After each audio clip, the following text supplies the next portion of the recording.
Bismillahirrahmanirrahim. Assalamualaikum warahmatullahi wabarakatuh. Alhamdulillah. Alhamdulillahilladzi auzaba zakah ala kulli muslimin. Assalatu wassalamu ala sayyidil mursalin. Sayyidina wa maulana Muhammadin wa ala alihi wa sahbihi ajma'in. Wala haula wala quwata illa billahil aliyyil azim. Amma ba'd. Hadirin pemirsa Ulip online dan juga rekan-rekan Persatuan Guru Nahdlatul Ulama Kota Cilegon rahimakumullah. Alhamdulillah, segala puja dan puji serta rasa syukur kita panjatkan kehadirat Allah Subhanahu wa taala. Ya alhamdulillah, pada kesempatan bulan yang penuh berkah ini kita semua masih diberikan nikmat oleh Allah Subhanahu wa taala, terutama nikmat iman dan Islam, nikmat sehat walafiat, baik secara jasmani maupun rohani. Mudah-mudahan dengan nikmat-nikmat yang masih diberikan oleh Allah Subhanahu wa taala ini, kita masih bisa mengemban amanat dan juga melaksanakan apa-apa yang diperintahkan oleh Allah dan menjauhi segala apa yang dilarang oleh Allah Subhanahu wa taala. Salawat dan salam semoga senantiasa terlimpah curahkan kepada baginda kita yakni Nabi besar Muhammad sallallahu alaihi wasallam. Hadirin pemirsa Ulip online dan juga rekan-rekan Persatuan Guru Nahdlatul Ulama yang berbahagia. Baiklah, pada kesempatan yang berbahagia ini sedikit saya akan menyampaikan tentang aktualisasi zakat dalam mensejahterakan umat. Hadirin yang berbahagia, Dr. Muhammad Raji Al-Faruqi, seorang Direktur Kajian Islam Internasional, pernah mengatakan bahwa ada 3 masalah terbesar yang dihadapi oleh dunia dan bangsa-bangsa terbesar di dunia ini, termasuk Indonesia itu sendiri. Apa itu masalahnya? Pertama adalah kemiskinan, yang kedua adalah kebodohan, dan yang ketiga adalah keterbelakangan. 3 masalah ini yang paling berbahaya adalah kemiskinan. Karena kebodohan dan keterbelakangan ini lahir akibat adanya kemiskinan. Oleh karena itu, muncul beberapa konsep dan prinsip sebelum lahirnya perintah zakat dalam Islam. Prinsip dan konsep yang pertama lahir dari komunisme. Kata orang-orang komunis mengatakan, gunakan konsep dan prinsip kami. Samaratakan orang-orang kaya dengan orang-orang miskin. Apa yang dimiliki oleh orang-orang kaya, itu pun harus dimiliki oleh orang-orang miskin. Sejenak kita perhatikan konsep ini, prinsip ini sangat mulia, namun juga menimbulkan keiri hatian atas si kaya dan juga kemalasan bagi orang-orang yang miskin. Maka dengan demikian, hilanglah prinsip komunisme. Muncul lagi yang kedua, konsep ataupun prinsip yang lahir dari orang-orang kapitalisme. Kata orang-orang kapitalisme mengatakan, gunakan prinsip kami. Siapapun yang punya modal, maka berhak menguasai perekonomian dunia.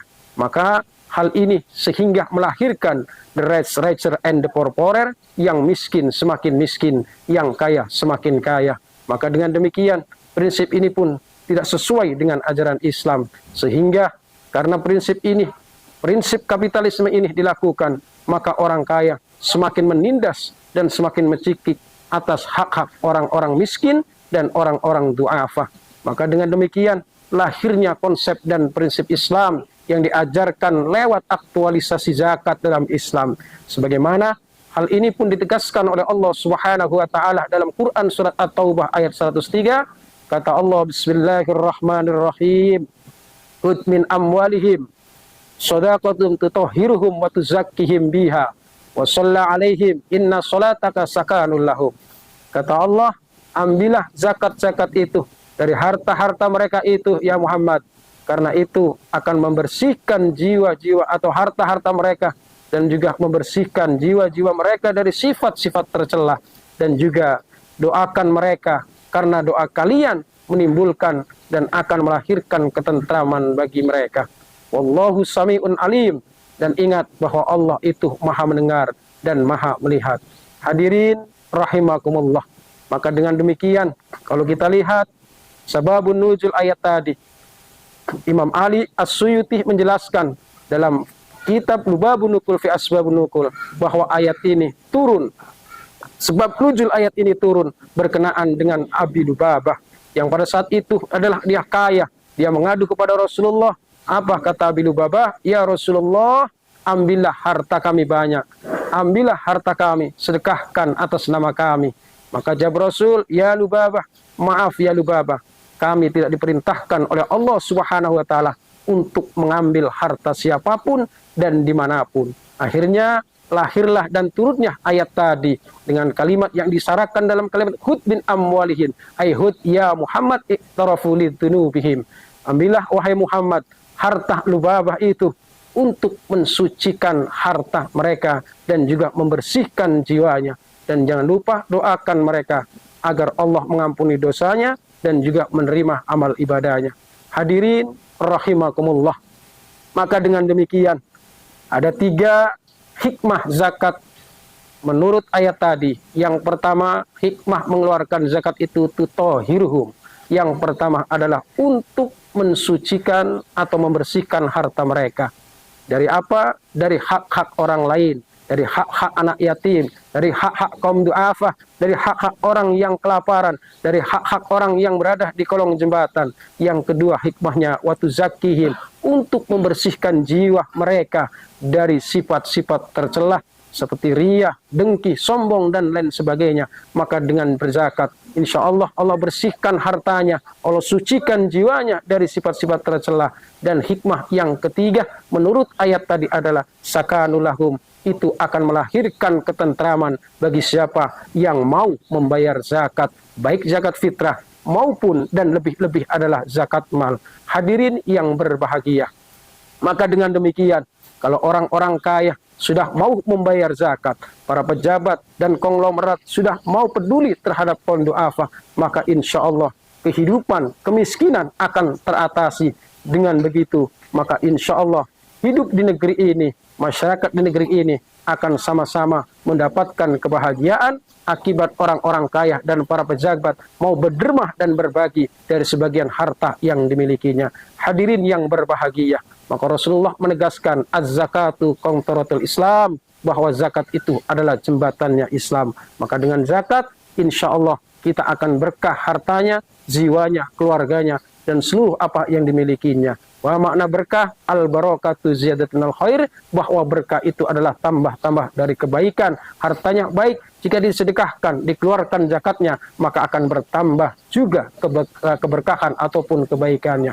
Hadirin yang dimuliakan oleh Allah Subhanahu wa Ta'ala, yang terakhir Rasulullah mengatakan la imanan liman la sholata lahu wala sholata liman lan zakata lahu. Tidaklah beriman bagi orang yang tidak melakukan sholat, dan tidaklah ada sholat bagi orang-orang yang tidak mau mengeluarkan zakat. Maka dengan demikian perintah zakat ini harus kita lakukan karena ini merupakan perintah dari Allah Subhanahu wa Ta'ala.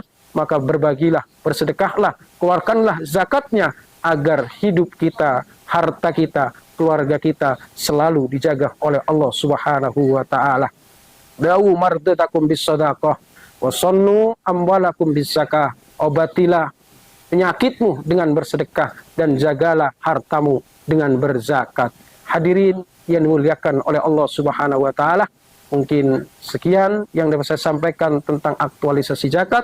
Mudah-mudahan kita semua bisa mengaplikasikannya dan mengamalkan apa-apa yang diperintahkan oleh Allah, terutama perintah zakat ini. Mudah-mudahan semua orang kaya, para pejabat itu akan mendapatkan keberkahan manakala mau membayar zakat. Dan mudah-mudahan satu titik yang dicita-citakan, fid dunya hasanah dan wa fil akhirati hasanah, ingin bahagia di dunia dan ingin bahagia di akhirat itu bisa tercapai manakala kita mau mengimani perintah-perintah Allah dan melaksanakan segala apa yang diperintahkan oleh Allah dan Rasulnya. Insya Allah kita semua akan menjadi hamba-hamba Allah yang kelak dijamin untuk masuk surganya Allah Subhanahu wa Ta'ala. Amin ya Rabbal Alamin. Demikian yang dapat saya sampaikan. Terima kasih atas segala perhatian. Mohon maaf atas segala kesalahan dan kekurangannya. Billahi taufiq wal hidayah wa ridho wal inayah. Wassalamualaikum warahmatullahi wabarakatuh.